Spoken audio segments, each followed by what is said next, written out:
Okay, so I've been away for a few days, and while I've gone, it's been a very busy week for reform.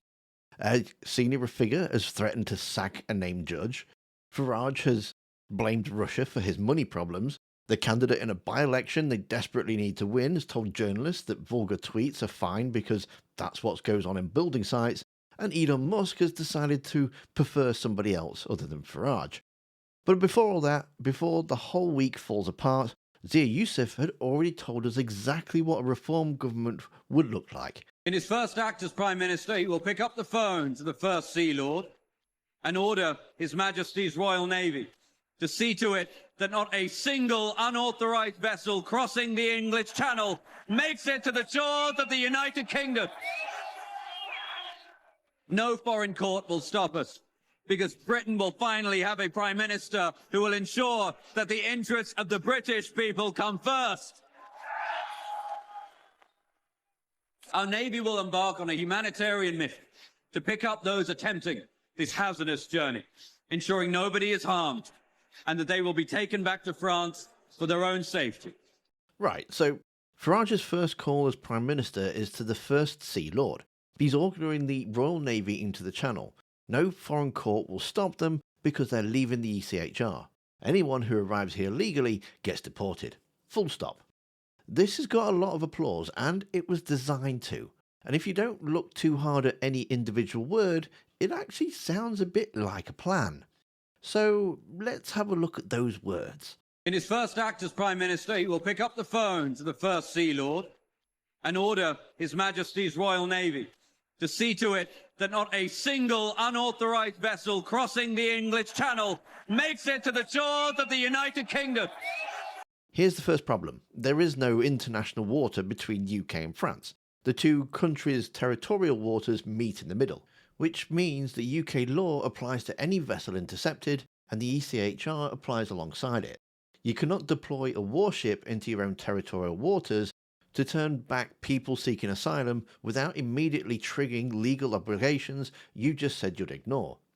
Our Navy will embark on a humanitarian mission to pick up those attempting this hazardous journey, ensuring nobody is harmed and that they will be taken back to France for their own safety.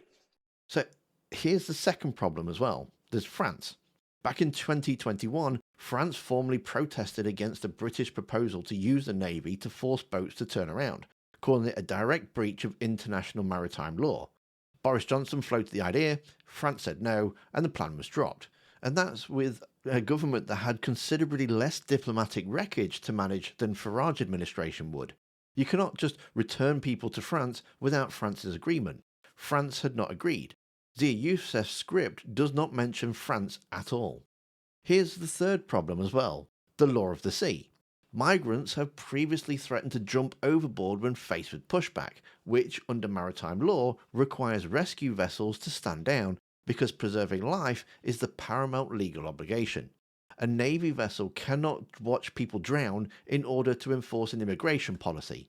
Even Priti Patel, who was not known for excessive caution on this topic, dropped the pushback plans entirely before they reached the High Court challenge, because the legal case against them was overwhelming. And then there's the ECHR. Under a reformed government, we will leave the ECHR and replace it with a British Bill of Rights. That anybody who comes here illegally, not only will never be given the right to remain, but will be deported back to the country from which they came. Yusuf's answer to all of the above is simply, well, we'll just leave it, which is said as if it's just a form that you fill in. Leaving the ECHR does not remove the UK's obligation under the 1951 Refuge Convention, which is a separate instrument of international law. It does not remove the law of the sea. It does not conjure a returns agreement with France into existence.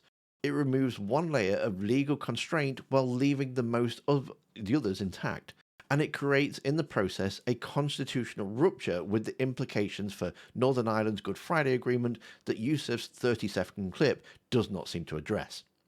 This is not a plan. It is a sequence of confident sentences that falls apart the moment you ask what happens next. The Navy sails out, they intercept the boat, UK law applies, the people on it request asylum. France declines to take them back, a maritime lawyer appears, and Zia Yusuf is back on TV saying the courts are political. They've had this argument available to them since at least 2021. They know the objections. They're choosing to speak as though those objections don't exist, because the point of the first phone call isn't to describe a workable policy. It's describing a feeling of a prime minister who picks up the phone and things happen. The gap between that feeling and reality is a whole different story. Okay, so let's move away from the nonsense stuff and start talking about this stuff that's actually kind of more serious. When the news broke that the Manchester Airport trial judge had referred Farage to an Attorney General, Reform's response was not contrition. It was not even deflection. It was Zia Youssef on camera naming the judge. So we've just learnt that a judge has tried to have Nigel Farage prosecuted for contempt of court. This is the judge that presided over the prosecution of the brothers who brutalised, the thugs who brutalised those brave police officers at Manchester Airport, and among other things, broke a brave police officer's nose. Now, Nigel's comments about that situation were it was an egregious example of two-tier justice. There were so many reasons: how long it took for the prosecution to take place, the fact that the police officers themselves, one of whom, the poor policewoman, had her nose broken, were being investigated by the Complaints Commission of the police. It was an absolute disgrace. And what have we learned since? One of the brothers who brutalized those police officers has completely gotten away with it and will not face a retrial. This judge, Neil Flewitt, has presided over a catastrophic miscarriage of justice, an historic miscarriage of justice. So my message to Neil Flewitt is this: that a Reform government will remove this unfit judge from office. Now, let's be precise about what's happening here, because it does actually matter. Youssef is not criticising the verdict. He's naming a sitting judge, calling him unfit, and announcing that a Reform government will remove him from office. That is a threat, issued on a public platform by the so-called Shadow Home Secretary of Reform, cosplaying never been elected as an MP, about a judge who's just made a ruling that they didn't like. And then Farage also posted this: "It's quite clear that our judiciary is in an even worse state than I imagined. The politicisation of the courts will end under a Reform government." 360,000 views, posted within hours of the referral becoming public. Now, to be fair to Youssef, briefly, because we have to just put everything into context, one of the brothers involved in the Manchester Airport case will not face a retrial. That's a real outcome. There are legitimate questions about how that case was handled, and to a certain degree, Youssef has a point. Anger at the result is not inherently unreasonable. But there is a significant distance between "I am angry about this verdict" and "a Reform government will remove this judge from office." One is a citizen expressing frustration with the justice system. The other is a prospective government threatening judicial independence by name. The moment you start announcing which judges you'll sack when you get in, you've crossed a line that has nothing to do with two-tier justice and everything to do with the kind of government you're planning to run. Farage called it politicisation. His own spokesperson threatened to dismiss a sitting judge.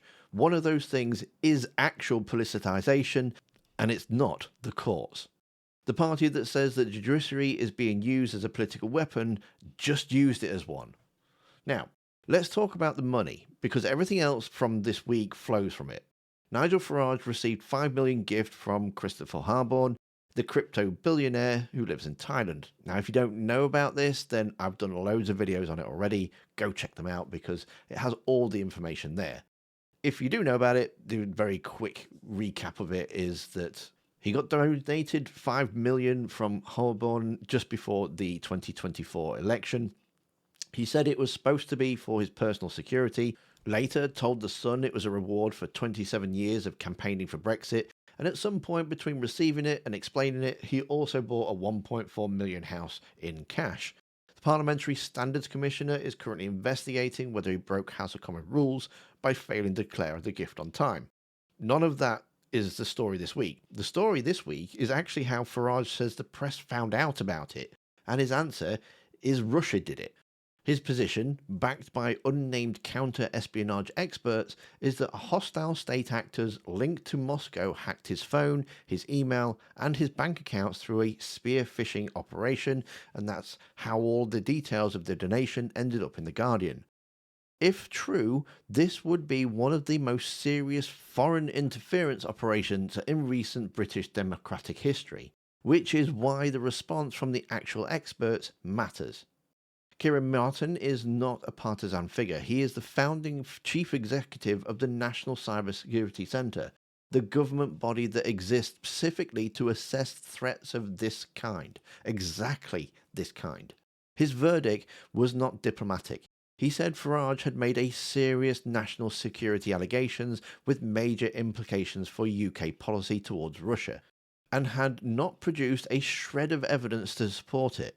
He pointed out that if it was real, if Russia had actually run a hack and leak operation against the leader of Britain's most popular party, the government would be in emergency Cobra sessions right now, responding to the most serious Russian interventions in British international affairs in years. And that's emergency sessions, the kind that happen when there's actual national security crisis, not when someone needs to explain why they didn't declare a gift to Parliament on time. And here's the detail that makes this whole thing collapse. The NCSC has not been contacted by Farage or Reform UK Limited about the alleged attack. He hasn't called them. He had called an unnamed private expert, gone to the Mail on Sunday and waited. It took 24-hour ultimatum from Labour's chairwoman before Reform UK Limited confirmed they had reported it to anyone at all. And even then, they wouldn't say who, or when, or what evidence they would hand over. This week, Labour's chair, Anna Turley, wrote to Farage directly, and it is actually worth looking at.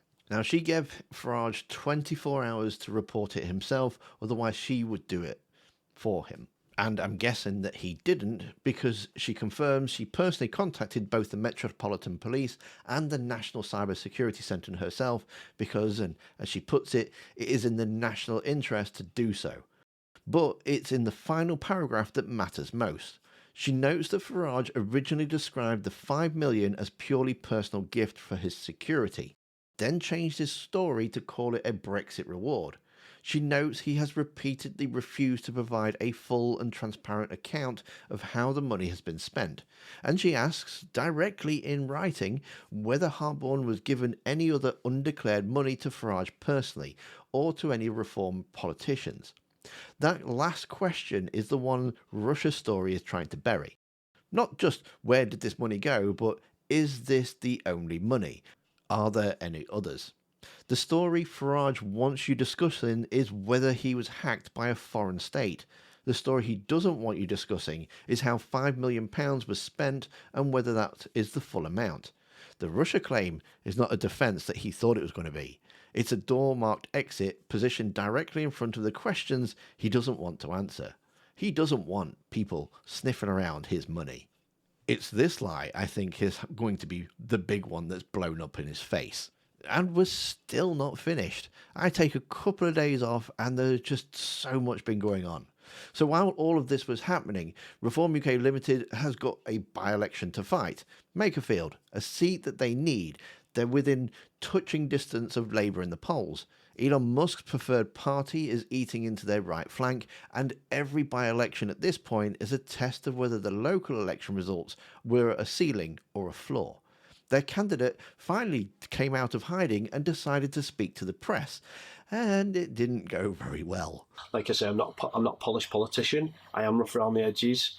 Okay, you've answered the question. Thank you. And like I say, if you go onto any building site in the area or any pub, barracks, I think you'll hear 100 times worse said. It was just like I say, it was just a crass attempt at a joke. And this was his defence for responding to a vulgar tweet about a woman on Christmas Eve. Not polished, rough around the edges, going into a building site, you'll hear worse. The journalist pointed out, and quite reasonably, that not everyone in a building site would say that. He suggested that she should go and check for herself. When asked about Reform UK Limited's flagship Great Repeal Bill, the policy that would scrap workers' right to sick pay and from day one and remove zero contracted hour protections and eliminate the real living wage, he said that he would need to go and have a look at it. these are things, there are things in that act that people in Makerfield would rely on. So would you support that policy? I'd have to have a real deep look into that. It's, I'd have to have a look before I give you. I wouldn't like to give you an answer that No, I'll think about. appreciate the honesty. Well, I don't get sick pay anyway because I'm self-employed. I don't get holiday pay either. I'm self-employed. So it's. But for those who aren't self-employed, who would be employed by, would you? I'd have to have a good look into it. Sorry. Fair enough. Yeah. No, fair enough. Absolutely fair enough. When asked about scrapping the Equality Act and what that would mean for the workplace protections for women, he said that he would need to have a good look at that one too. If reform scrapped the Equality Act as promised, hundreds of thousands of women could lose workplace protections. How does that sit with you?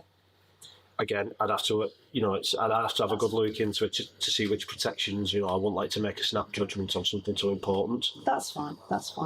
So he has no idea about any of the policies for the party that he's standing for. This is the candidate for a by-election Reform needs to win. He doesn't know his party's central policy offer. He is, to his credit, honest about this, but honesty is not about knowing your own party's policy, is fairly low bar for someone asking to be sent to Parliament. The reason Makerfield is tighter than it should be, and the reason Farage had to say something publicly, is because of Elon Musk. Musk and Farage used to perform the kind of mutual admiration. That ended in early of 2025 when Farage distanced himself from Musk's comments about Tommy Robinson, and Musk responded by saying Farage didn't have what it takes. He later called him weak, runny sauce, which is not a phrase I'd expect to have to report on in Politics Channel, but here we are. Musk has now thrown his weight behind Restore Britain, Rupert Lowe's party, formed after Lowe was expelled from Reform, and has been actively promoting them ahead of Makerfield. The first poll that raised put Labour in 43%, Reform at 40%, and Restore Britain at 7%. Now, 7% is the margin. 7% is the difference between a result that builds momentum and a result that becomes a story about Reform losing a race they probably should have won. Farage's response was to tell The Telegraph that Musk had decided he would try and split the right of British politics as best he can, and to dismiss Restore Britain as a one man with a social media account.